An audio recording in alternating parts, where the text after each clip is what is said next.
We know some in the world want to talk to Putin. We know it, to meet, to talk, to speak. But what could they possibly hear from him?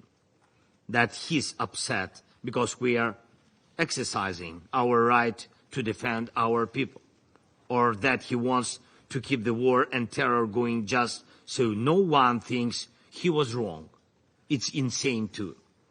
From the very first second of this war, Russia has been doing things that cannot possibly be justified under the UN Charter. Every destroyed Ukrainian city, every burned village, and there are already hundreds and hundreds serves as proof that Russia is committing an international crime. And that's why this war can't simply fade away. That's why this war can't be calmed by talks. Action is needed. And I'm grateful to all the nations that are truly helping in ways that save the lives of our people. Putin has broken so many international norms and rules that he won't stop on his own. Russia can only be forced into peace. And that is exactly what's needed, forcing Russia into peace as the sole aggressor in this war, the sole violator of the UN Charter. Now, as we near the sword, Russia is once again trying to destroy our energy system, and this fall they are being even more cynical. They are preparing to target our nuclear power plants, 3 of them. We have this information, and we have proof of this. If Russia is ready to go that far, it means nothing you value matters to Moscow. This kind of Russian cynicism will keep striking if it's given any room in the world. The UN Charter leaves no room for that. And that's why the peace formula leaves no room either. In 2022, in the midst of the war, when I proposed the peace formula, I was proposing to uphold the UN Charter, to make effective everything that this institution was created for. Every point of the peace formula is rooted in the principles and purposes and norms of the UN Charter, in the rights it grants nations, and in the resolutions of the General Assembly that have already been supported by the majority of the nations. And we do not have different versions of the UN Charter for different parts of the world. We do not have regional quasi-charters.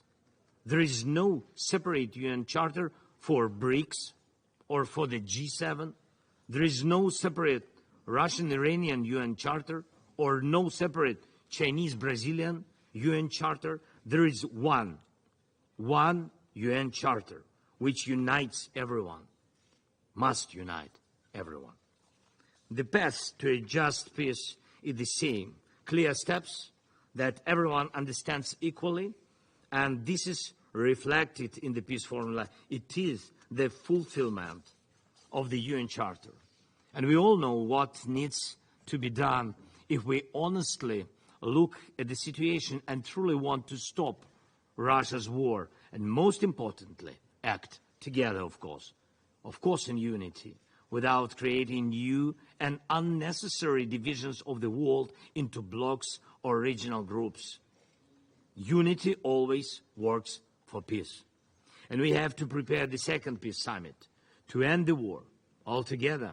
And I invite all of you, all principled nations, to join us in this process, all who truly respect the UN Charter. We invite China, we invite Brazil, I have already invited India. We are working with African nations, with all of Latin America, Middle East, Central Asia, Europe, the Pacific region, North America, all. All are equally important for peace, all, without exceptions, just as the UN Charter must work without exceptions. This is the process that will lead us to peace, to a just peace, a real peace, a peace that will last. All of us already know how to achieve it. We have the peace formula, we have the UN Charter, and we have all the strengths needed to make it happen. What's needed is determination. Thank you so much. Slava Ukraini.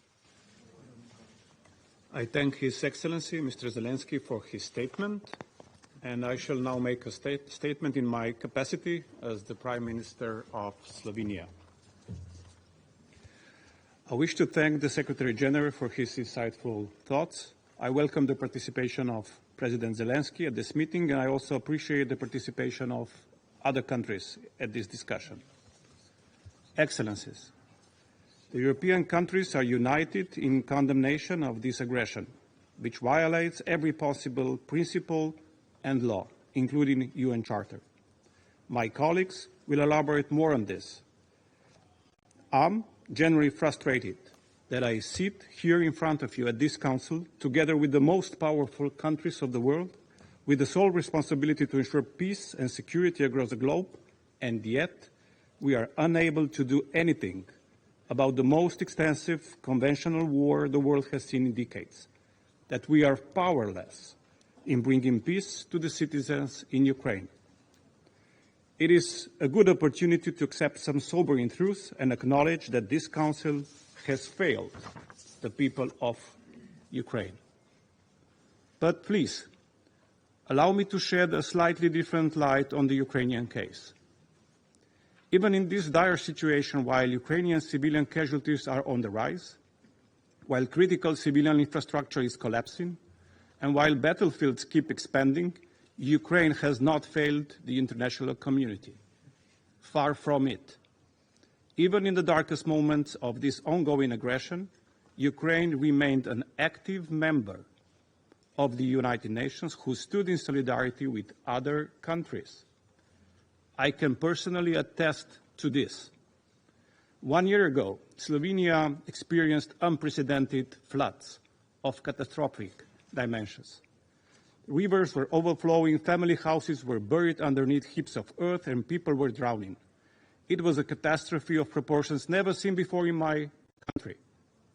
And during all of this, Ukraine displayed a gesture Slovenians will never forget. During the war, while missiles and drones were hitting Kiev and other Ukrainian cities, Ukraine sent a whole convoy of aid and over 50 members of its national emergency team to help deal with the aftermath of the floods in our country. Usually we would all say that we stand with Ukraine, but when it really mattered to us Slovenians, it was Ukraine who stood with Slovenia. While Ukrainian ports and ships are under constant barrage, and while the Ukrainian civilian population is suffering, Ukraine has done its utmost to practice solidarity with the rest of the world. With its Grain from Ukraine initiative, it has ensured the flow of tens of thousands of tons of grain to those who need it most. Even in the midst of existential war, Ukraine stands with the international community and member states when they need it. For Slovenia, the case is clear. With this war, a lot is at stake.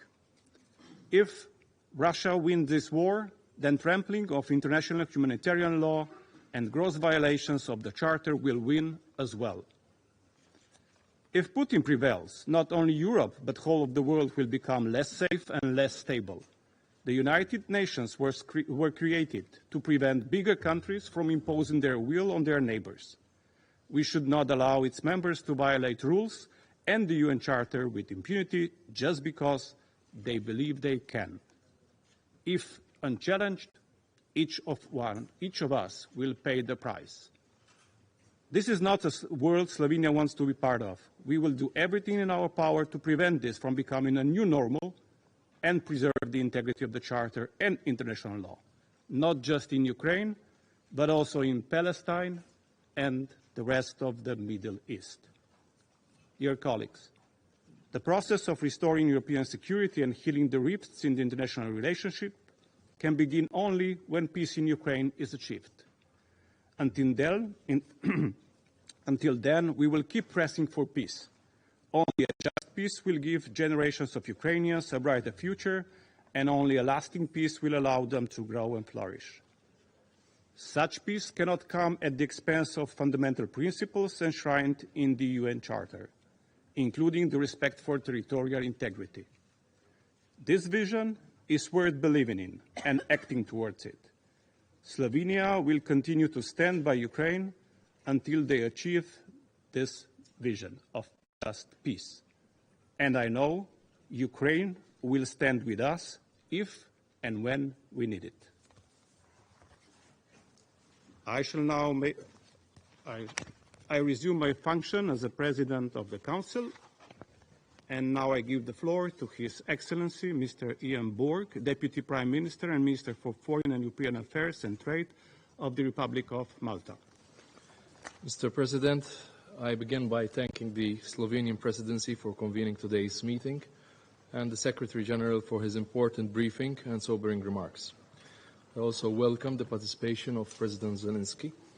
Malta remains gravely concerned about the security and humanitarian situation in Ukraine. We are also deeply worried about the negative repercussions that this war is having and will continue to have on the multilateral system. By invading its sovereign neighbor in violation of international law, Russia also launched a direct affront to the UN Charter.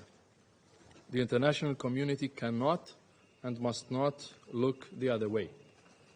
This war, which has now been going on for 2.5 years, is having devastating consequences on the region and beyond. Ukraine, just like every other country, has the right to live in peace and security within its internationally recognized borders. It has been denied this right for far too long. This is why we have joined others in calling for this meeting. Mr. President, over the past 2 months, we have witnessed an intensification of attacks in Ukraine. Missiles and drones have impacted civilians and continue to increase the death toll. They have also targeted critical infrastructure in Ukraine, in particular energy infrastructure. Coordinated attacks on Ukraine's electric power system have damaged or destroyed numerous power generation and distribution facilities. The effects on the civilian population will last for years and will require significant resources. The impact that explosive remnants of war will have on future generations also merit our full attention. In the shorter term, the people of Ukraine will have to contend with an electricity deficit and limited heating during the harsh winter months. Such attacks unnecessarily endanger lives in the upcoming cold winter months. The Security Council cannot let violations of international humanitarian law go unchecked. Critical infrastructure must never be a target. Hospitals must never be a target. Schools must never be a target. And most of all, civilians and children must never be a target. We must continue our efforts to make sure that all perpetrators of such crimes are held accountable. Mr. President, it's imperative that we ensure the nuclear safety of Ukraine's nuclear power plants and to uphold IAEA's 7 pillars for nuclear safety. On numerous occasions, Malta has called on all parties to respect international humanitarian law and uphold the fundamental principles of distinction and proportionality. These are non-negotiable. This war is also having a disproportionate impact on women and children. It has created the largest displacement crisis in decades, with more than 4 million people internally displaced and 6 million living as refugees abroad. Malta strongly reiterates the need to provide humanitarian access to all aid workers operating in Ukraine and to allow the UN and the related agencies to carry out their duties unhindered. According to OCHA, 14.6 million Ukrainians are in need of humanitarian aid. We must make sure that their needs are met. Malta is also deeply concerned with the possible escalation of this conflict due to the transfer of weapons and related materials to the Russian Federation from DPRK and Iran. This Council needs to ensure that all weapon transfers are done in accordance with international law, and in line with the Security Council resolutions. Furthermore, there are also disarmament treaties which ban whole categories of weapons that should not be used in the battlefield. Mr. President, at the end of October last year, in Malta, we hosted talks on Ukraine's 10-point plan for peace, with the participation of more than 65 countries and international organizations. Malta remains committed to assisting Ukraine so as to achieve a comprehensive framework that will lead to a just as well as lasting peace for the people in Ukraine. On this occasion, we again call on the Russian Federation to cease all hostilities and withdraw its forces from the entire territory of Ukraine within its internationally recognized borders. The international community requires a lasting solution to this conflict, a peace which respects borders, human rights, and the UN Charter. Until that day comes, Ukraine has the right to defend itself from this aggression in line with Article 51 of the Charter. I thank you. Thank His Excellency Mr. Borg for his statement. And now I give the floor to His Excellency Mr. Wang Yi, member of the Political Bureau of the CPC Central Committee and Minister for Foreign Affairs of the People's Republic of China.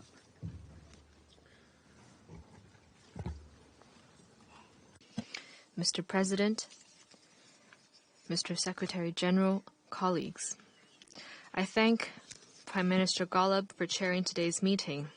I thank Secretary General Guterres for his briefing, and I have noted the position that President Zelensky has stated. The Ukraine crisis is now in its third year. Conflict and fighting continue to spread, civilian casualties continue to rise, spillovers continue to intensify, but the prospects of peace are still far away. Every day that the crisis drags on brings more suffering to the people, more destruction to the region, and more volatility to the world. The situation is not sustainable and must be turned around. All parties should take peace as the priority and the people as the priority, and be genuinely committed to promoting peace talks. To that end, China has the following propositions. First, we should have a greater sense of crisis and cool down the situation. The pressing priority is to observe the three principles of no expansion of the battlefield, no escalation of fighting, and no provocation by any party. In particular, weapons of mass destruction must not be used. Nuclear power plants and other peaceful nuclear facilities must not be attacked. Civilians and civilian facilities must not be attacked. The more that weapons are sent to the battlefield, the more difficult it is to achieve the goal of ceasefire. This is the reality that we must face up to. All parties must abandon the Cold War confrontation mentality and play a constructive role for cooling down the situation and create the necessary conditions for achieving a ceasefire at an early date. Second, we should have a greater sense of responsibility to promote peace talks. Dialogue and negotiation are the only viable way to settle the Ukraine crisis. If day after day peace talks cannot be launched, then misjudgment and miscalculation would build, which leads to even greater crisis. Recently, there have been more calls for peace on the international stage. More and more countries in the global south have come together to support peace and create the atmosphere and conditions for peaceful settlement of the Ukraine crisis. The international community should seize the opportunities before us and build synergy for promoting peace talks. Third, we should have a greater sense of urgency to manage spillovers. The spillover of the Ukraine crisis has further weighed down the global economy. The many countries in the global south have been severely impacted. This adds difficulty to achieving the UN 2030 Agenda for Sustainable Development. No party should make the crisis an excuse to abuse unlawful unilateral sanctions and suppress normal business activities, still less divide the world by creating various exclusive groups. China calls on the international community to strengthen cooperation on energy, finance, trade, and food security, as well as the protection of oil and gas pipelines and other critical infrastructure. Jointly keep global industrial and supply chains stable and smooth, and protect the legitimate rights and interests and development space of developing countries. The Security Council has primary responsibility for the maintenance of international peace and security. On the Ukraine issue, the Security Council should bridge differences, advocate commonality and shelving of differences, uphold common security, and build lasting peace.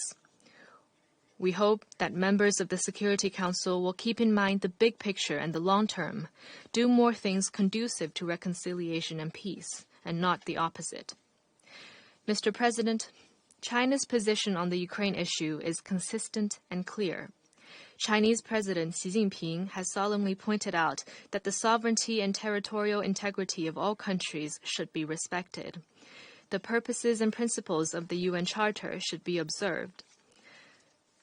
The legitimate security concerns of all countries should be taken seriously, and all efforts conducive to a peaceful settlement of the crisis should be supported.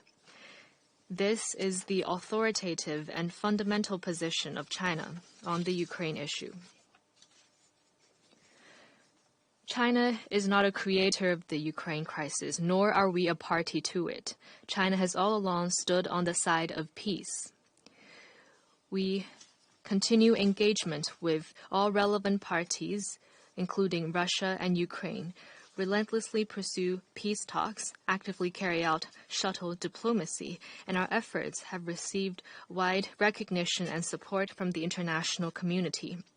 China has released the document China's Position on the Political Settlement of the Ukraine Crisis, and together with Brazil, released the 6-point consensus. We have played our due role for building consensus and promoting the political settlement of the Ukraine crisis. I also wish to make it clear that on the Ukraine issue, any move to shift responsibility onto China or attack and smear China is irresponsible and will lead nowhere. Mr. President, the world we are in is full of changes and transformation, and humanity faces challenges and risks like never before.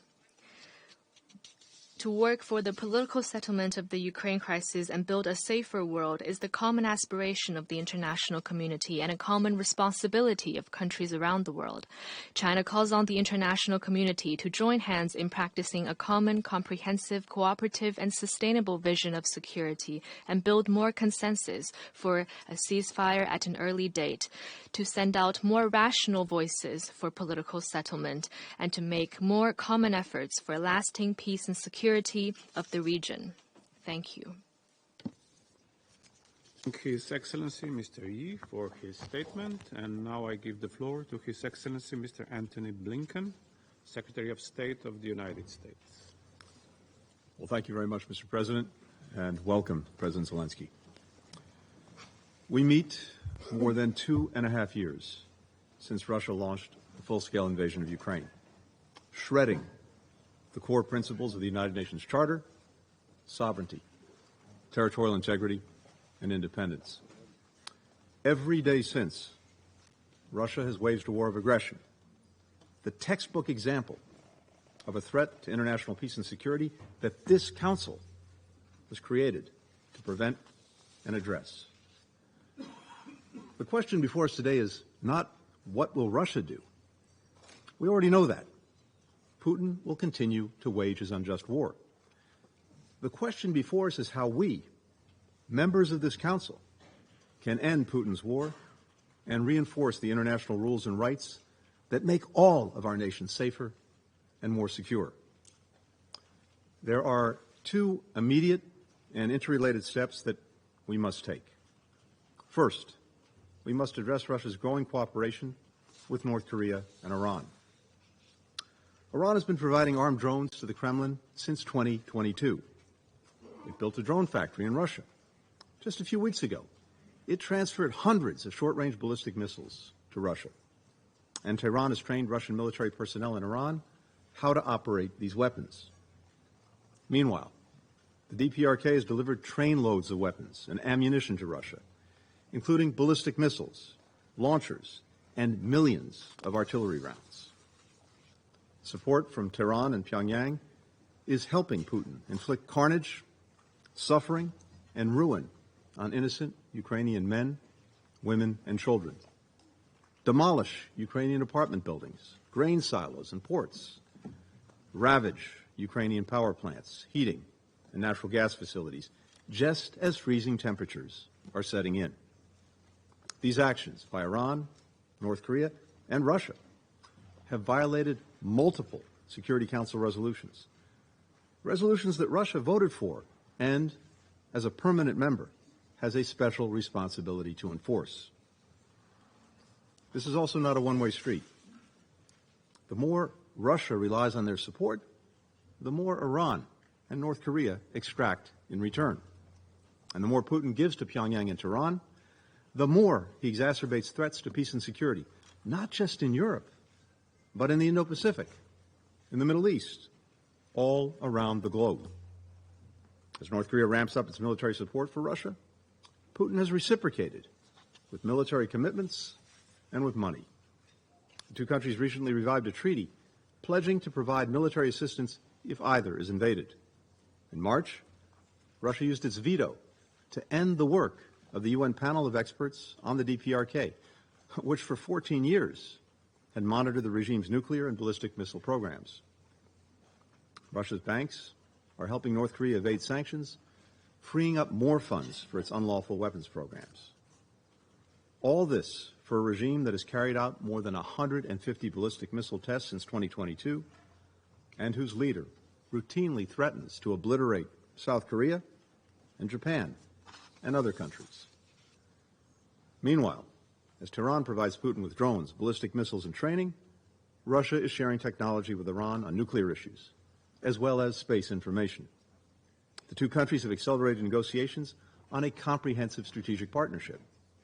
Last year, Russia announced plans to send Iran advanced fighter aircraft and attack helicopters.